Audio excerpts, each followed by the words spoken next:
اتنا تقاضا کیا کہ مجبور ہو کے مجھے کہنا پڑا کہ بھیج دیجیے، ابھی سے لے کے رمضان تک میں دیکھیں گے. ابھی اتنی فرصت نہیں کہ ہم دیکھیں. ایک مسئلہ لکھا ہے اس میں وطن اصلی کا. وطن اصلی جہاں پیدا ہوا آدمی وہ اس کا وطن اصلی ہے. وہاں چھوڑ دے بالکل، وہاں سے چھوڑ کے کہیں اور جا کے بچ جائے تو وہ وطن اصلی ہو جائے گا، یہ پھر وطن اصلی نہیں رہے گا. یا بال بچہ کو کہیں رکھا ہے، وہ یہاں ہے، یہاں اگر عارضی طور پر ہے تو یہ وطن اصلی نہیں ہوگا. وطن اصلی اس کا وہی رہے گا. تو وطن اصلی کے سلسلے میں ایک اور لکھا ہے کہ کوئی کہیں شادی کر لے تو وہ جگہ اس کی وطن اصلی ہو جائے گی. اس کا مطلب یہ ہے کہ آدمی جب جب اپنی سسرال جائے گا، چاہے کتنی ہی دور ہو، وہ وطن اصلی ہی رہے گا، مسافر نہیں رہے گا وہ. حالانکہ یہ عقل سے بھی بعید تھی. تو اصل میں یہ مسئلہ کیوں لکھا ایسا؟ کیونکہ اس زمانے میں آدمی جہاں شادی کر لیتا تھا وہیں بچ جاتا تھا. اس زمانے کا عرف ایسا تھا، آج کا عرف ایسا نہیں ہے. اسی لیے آج سسرال جو ہے وہ وطن اصلی نہیں بن سکے گا. تو عرف سے مسئلہ بدل جاتا ہے، حکم بدل جاتا ہے. ہمارے ہاں کے عرف میں کوئی کسی کو کہہ دے، اپنی بیوی کو کہہ دے کہ تمہاری ناک کو طلاق، تو طلاق ہو جائے گی. عربی میں کہے انفقے طالق، تو طلاق نہیں ہو. کیونکہ عربی میں ناک کو طلاق کرنے کا عرف الگ ہے، ہمارے ہاں کا عرف الگ ہے. جیسے اب تو ہو رہا ہے، ادھر بھی کچھ چل رہا ہے، اور نہ ہمارے ہاں آج بھی باجرے کی روٹی کوئی جانتا، عورتیں جانتی ہیں؟ عورتوں کو معلوم نہیں کہ باجرے سے بھی روٹی بنتی ہے. تو اگر کوئی وہ آدمی جو باہر نہیں گیا ہو کبھی قسم کھا لے کہ ہم روٹی کھائیں تو تم پر طلاق، وہ باجرے کی روٹی کھا لے بنا کے اگر، تو طلاق نہیں ہوگی.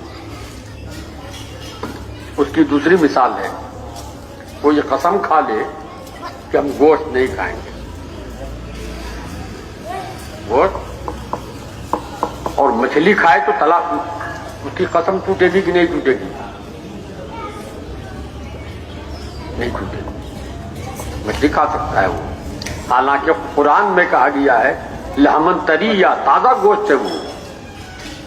مگر چونکہ ہمارے ہاں گوشت مچھلی کو نہیں کہتے، تو وہ یہ عرف بدل گیا ہے. عرف کے بدلنے سے بھی احکام بدل جاتے ہیں، تعامل سے بدلتا ہے. بس بتا کے بڑھا رہے ہیں.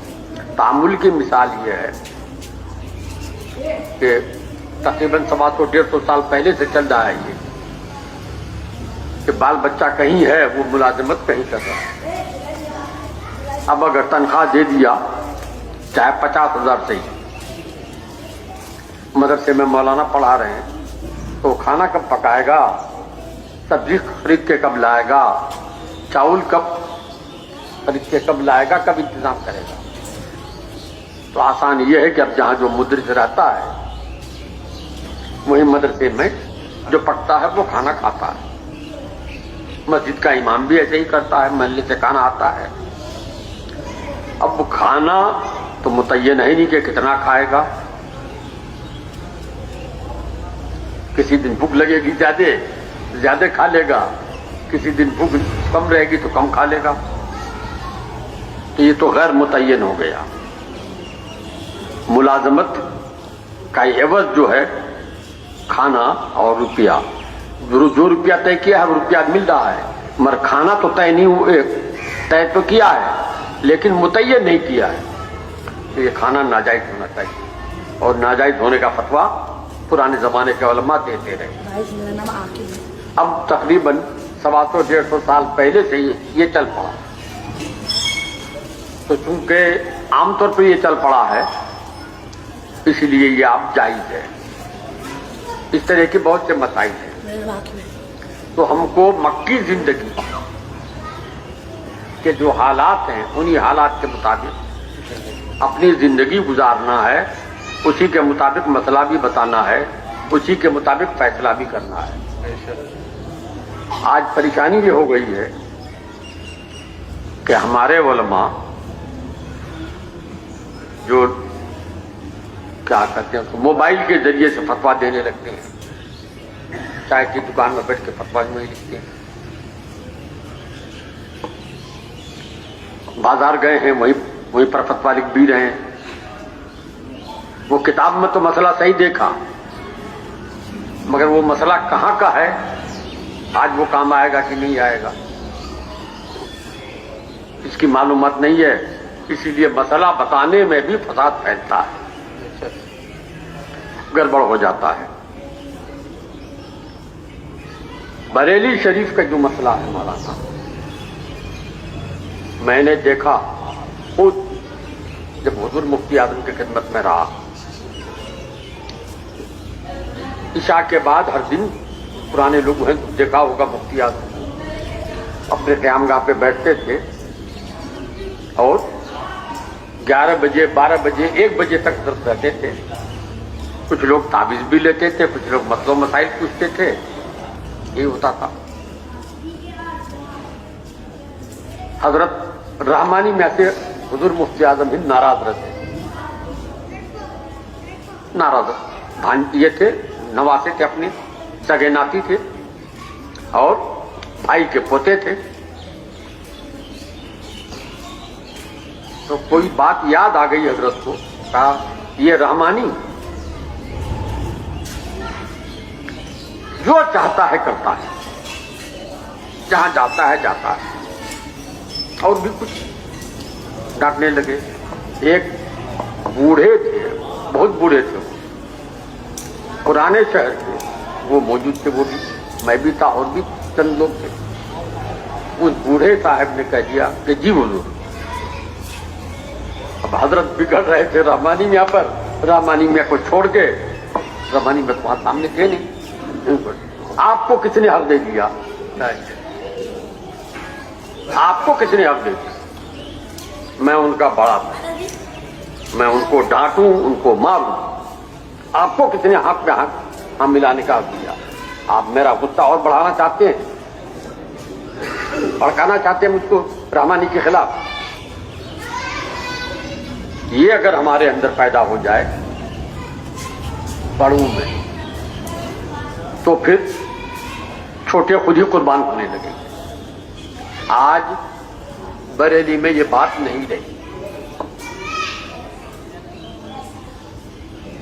نہ بڑا چھوٹے کی بات مانتا ہے، محبت کرتا ہے، اور نہ چھوٹا بڑے سے بڑے کا ادب کرتا ہے، ہر ایک الگ الگ ڈفلی بجاتا ہے۔ اسی کے نتیجے میں آج یہ دن دیکھنے کو نصیب ہوا۔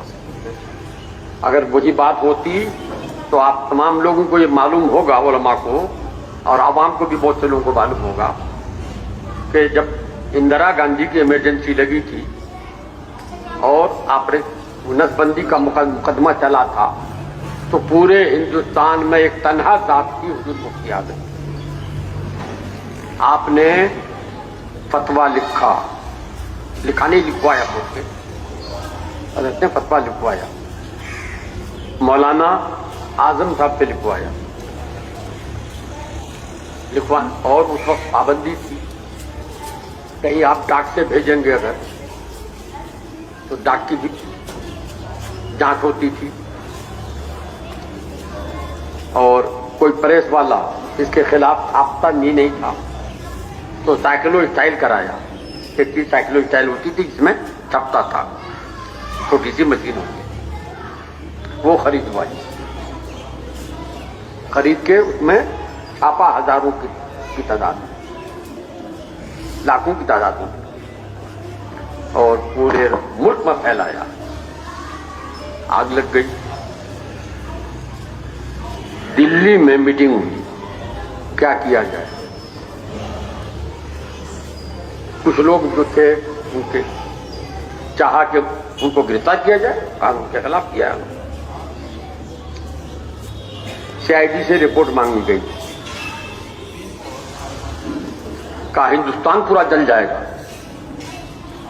اگر مفتی اعظم کو گرفتار کیا گیا تو پورا ہندوستان جل جائے گا، بچے گا نہیں کچھ. حکومت دب گئی، کچھ نہیں، چھوڑ دیا اپنی حالت پر. تو جب تک یہ کیفیت پیدا نہیں ہو، آپ کی کوئی حیثیت نہیں پیدا ہو. ان کی تو ملک گیر طور پر تھی. آپ کی اگر اپنی پنچایت میں نہیں ہو، اپنے تھانے میں نہیں ہو، تو آپ کے ساتھ بھی وہی ہوگا جو آج ہو رہا ہے. اور اس کے علاوہ مکی زندگی اور مدینہ زندگی کا فرق نہیں کیا. مکی زندگی کو جو طریقہ تھا وہ ان کو اپنانا چاہیے تھا، اور انہوں نے وہ طریقہ اپنایا جو مدنی زندگی کا ہے. اللہ تعالی ہمیں سوجھ بوجھ عطا فرمائے. بات آئی کہ کون لوگ آج ان کے کیس کی پیروی کر رہے ہیں. ان لوگوں نے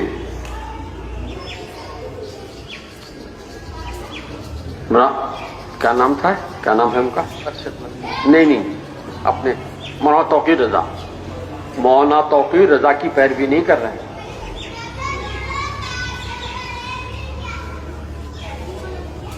ان کی پیروی نہیں کرا رہے ہیں، وہ ہم کو چڑھا رہے ہیں. ایک دوسرا یہ کہ وہ اپنی حفاظت کرا رہے ہیں ہماری پیروی کر.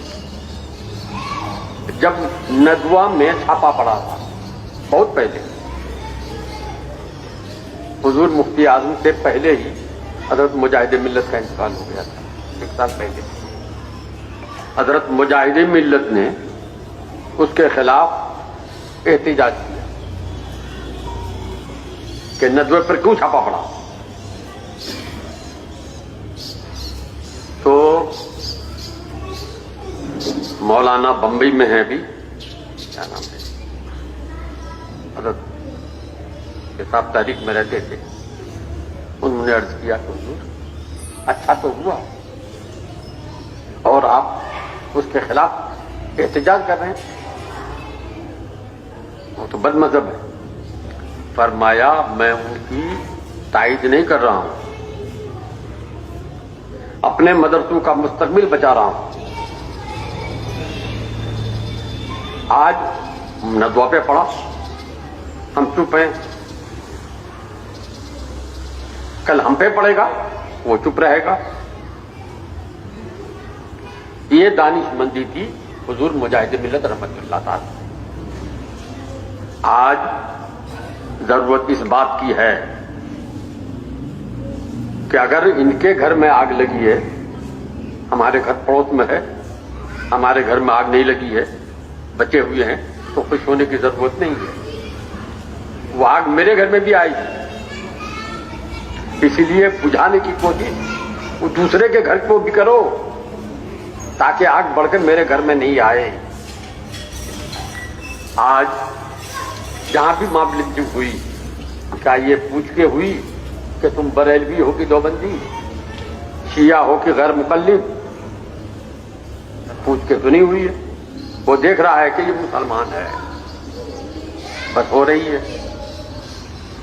تو جو معاملات ہندوستان میں رہنے والے مسلمان کہلانے والوں کے ہوں، بظاہر مسلمان معلوم ہونے والے کے ہوں، ان معاملات میں یہ نہیں دیکھا جائے گا کہ وہ بریلوی ہے کہ دیوبندی ہے. وہ غیر مقلد ہے یا شیعہ ہے. ایک اور مثال دوں میں حضور مفتی اعظم پیلی بھیت میں ایک شیعہ لڑکے نے سنی لڑکی کو بھگا لیا. وہ کالج میں پڑھتے تھے, سب تعلقات ہو گئے. لڑکی سنی کی تھی اور لڑکا شیعہ تھا, لے کے بھاگ گئے. تو ان لوگوں نے پیو نے مقدمہ کیا.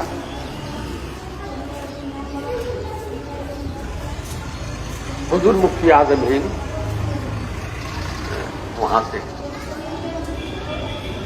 پیلی بھیت کی طرف ایک جگہ یاد نہیں آ رہا نہیں, وہاں سے تشریف لائے پیلی بھیت, اور پیلی بھیت سے بریلی آنا تھا. تو لوگ جمع ہو گئے, چائے وہ پینے لگے. کسی نے پوچھا حضرت وہ شیعہ لڑکی کا اغوا ہو گیا ہے, کیس چل رہا ہے, کیا کیا جائے؟ فرمایا لڑکی ملنے تک ساتھ دو, لڑکی مل جانے تک ساتھ دو. لڑکی مل جائے تو الگ ہو جاؤ. شیعہ جو مسلمان نہیں ہے, شیعوں کا خالی مولوی ہی غیر مسلم نہیں ہے, عام طور پر شیعہ مسلمان ہوئے. دوسرے فرقوں کا تو عوام غیر مسلم نہیں ہے, ان فرقوں کا فتویٰ نہیں ہے. مگر شیعوں کا تو بچہ بھی, کیونکہ بچہ پیدا ہوتا ہے تو وہ کان میں پھونکنا شروع کرتا ہے کہ کلام اللہ صحیح نہیں ہے. وہی حضرت علی کے پاس آتی تھی, غلطی سے چلی گئی وہاں محمد کے پاس, تو وہ تو بچہ اسی عقیدے کو لے کر بڑا ہوتا, بالغ ہوتا ہے. اسی لیے بچہ بھی غلط. مگر اس کے باوجود حضرت نے فرمایا کہ اس کی بے عزتی نہیں, دنیا کی نگاہ میں مسلمان کی بے عزتی ہے کہ مسلمان کی لڑکی کو بھگا لے گیا, کچھ نہیں کر سکے یہ لوگ. تو ان کا ساتھ دو, اور جب لڑکی مل جائے تو پھر تم الگ ہو جاؤ. تو ہم جو جی رہے ہیں یہاں, مکی زندگی جی رہے ہیں, ہم کو اسی اعتبار سے مسائل و مسائل میں بھی دیکھنا ہوگا. بہرحال آج بات آئی ایک نئی تنظیم قائم کرنے کی.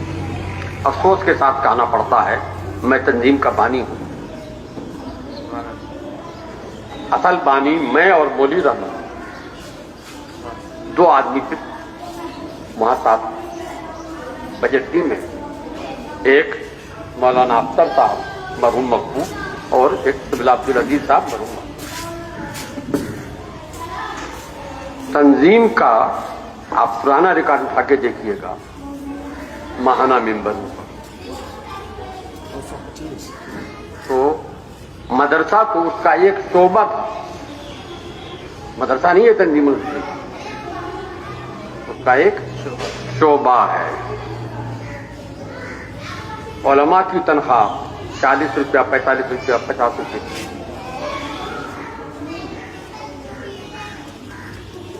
اور یہ قابل آدمی, اس کو جگہ نہیں مل پا رہی ہے, تو یہ فارسی پہلی پڑھانے کے لیے یا کلام پاک پڑھانے کے لیے مکتب میں ہے. یہ چلے گئے ہیں ایسی مدرسے میں پڑھانے کے لیے جہاں الحمدللہ پڑھایا جاتا ہے. یہ پڑھانے کے لائق ہی نہیں ہے, تو لڑکے گڑبڑ ہو رہے ہیں. یہ سب کے تدارک کے لیے ہم نے لوگوں نے سوچا کہ علماء کی میٹنگ بلائی پہلے.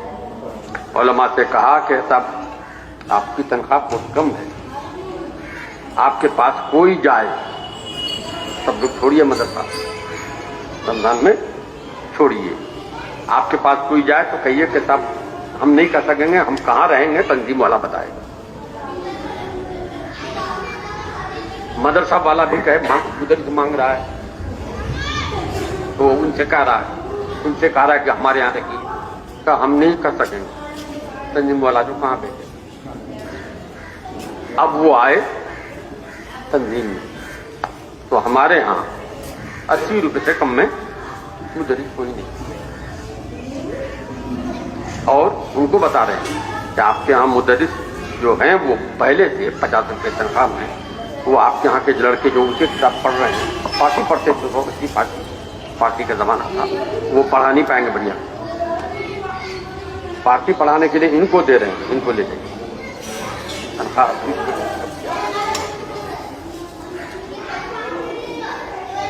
تو جو ان کو بھی یہ قابل آدمی تھے، مکتب پڑھانے میں تھے، ان کو اچھی جگہ مل گئی اور ان کی تنخواہ بھی بڑھ گئی۔ اس طرح سے ہم لوگوں نے کام کیا تھا، وہ سب کام رحمت صاحب بات ختم ہو گیا، اب صرف مدرسہ رہ گیا ہے، تنظیم الگ سے بنانے کی کوئی ضرورت نہیں۔ مگر آج یہ عالم ہے کہ پھر الگ سے تنظیم بنانے کی سوچ رہے ہیں۔ میری رائے ایک یہ ہے کہ تنظیم تو بننی چاہیے، تنظیم بننی چاہیے الگ اس کام کی، اس لیے کہ تنظیم اب مدرسہ ہو گیا۔